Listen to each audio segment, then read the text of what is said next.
Jeudi dernier, je furetais en librairie et j'ai croisé une maman qui disait à sa copine: Je voudrais tellement que mon fils aime lire. Et immédiatement, je me suis demandé si elle-même lisait. Si vous me suivez sur Montessor Kids, vous savez que je cite souvent cette formule de Mathieu Ricard: le messager est le message. Quel que soit notre message et quel que soit le destinataire, si nous n'incarnons pas ce que nous voulons transmettre, le message sera plutôt faiblard. Et ceci est d'autant plus vrai pour l'éducation des enfants, car ils nous observent, puis nous imitent. Bienvenue dans mon 12e balado, le livre et l'enfant. Je vous y fais partager des tips qui aideront vos enfants à s'immerger dans le monde fascinant de la lecture. Vous êtes sur Montessor Kids by Laurence, ma chaîne de partage d'outils éducatifs positifs. Vous allez vous familiariser avec la psychopédagogie de Maria Montessori et vous découvrirez aussi les derniers savoirs sur l'intelligence relationnelle. Alors, le premier tip est donc de lire soi-même, car si vos enfants ou petits-enfants vous voient kiffer en lisant, ils se diront « Moi aussi !» Vous allez peut-être me dire « Je ne lis pas » ou « Je n'ai plus le temps de lire ». Alors, n'est-ce pas une magnifique occasion de vous y mettre ou de vous y remettre? Ensemble, cap sur la médiathèque ou la librairie ou un vide-grenier. Chercher ensemble un ou des livres est déjà un joli moment de partage. Ensuite, la lecture à votre enfant ou à votre petit-fils ou petite-fille est aussi un moment délicieux, non? N'hésitez pas à nous faire partager vos ressentis et ceux de vos enfants à cette occasion. Perso, je garde dans mon cœur les petites bouilles fascinées de mes élèves, les yeux écarquillés, la bouche ouverte, passionnés par les histoires que je leur lisais. Il y a aussi une douce complicité à lire les uns à côté des autres. Est-ce que vous le faites chez vous? Ce serait vraiment top de vous lire.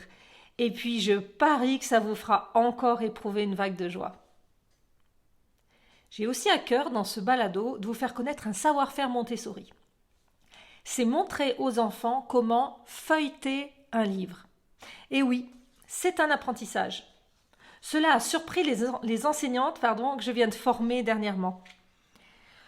Les enfants, avec tout leur enthousiasme et leur grande spontanéité, ont vite corné, froissé et même déchiré les livres.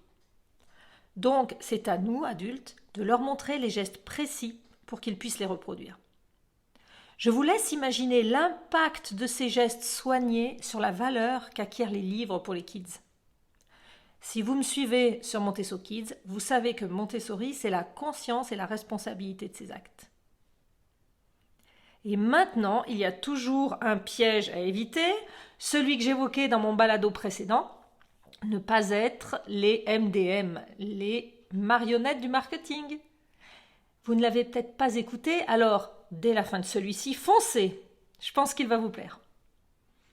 Je vous disais que je viens de former des enseignantes récemment. C'était sur la thématique du langage. Et une professeure des écoles m'a demandé la fréquence de renouvellement des livres dans la classe. Elle m'a précisé qu'elle les changeait chaque semaine car les enfants le demandent. Déjà, j'ai dit que dans une classe Montessori, nous mettons une dizaine de livres dans notre espace bibliothèque. Et ensuite, ils sont renouvelés dès que les enfants les ont tous feuilletés ou lus, s'ils sont lecteurs, et dès que l'enseignant a lu toutes les histoires. Donc, à peu près toutes les 2 semaines et demie, 3 semaines. Quant aux enfants qui en réclament chaque semaine, c'est le signe qu'ils commencent à être des marionnettes du marketing, otages du fameux trio infernal profusion, nouveauté, compulsion. À nous donc de leur proposer moins, mais mieux. Et toujours dans cet état d'esprit, sachez que Montessori, c'est aussi un critère esthétique. Le beau attire et donne envie, à tout âge, bien sûr. Donc, une mission pour l'adulte est de veiller à ce que les livres soient tous en très bon état. En plus, ils le restent grâce aux gestes que j'ai évoqués. Les livres sont rangés à la verticale, leur première de couve bien visible, à portée des yeux et des petites mains exploratrices. Franchement, de vous à moi, qui aurait envie de choisir un livre abîmé dans une pile en équilibre précaire? Voilà mon partage pour aujourd'hui. Si vous avez aimé cette balade à mes côtés, merci de la liker, de la transmettre et de vous abonner. Vous connaissez la chanson maintenant. Je vous remercie pour votre écoute et je vous dis à très bientôt pour de nouvelles aventures éducatives.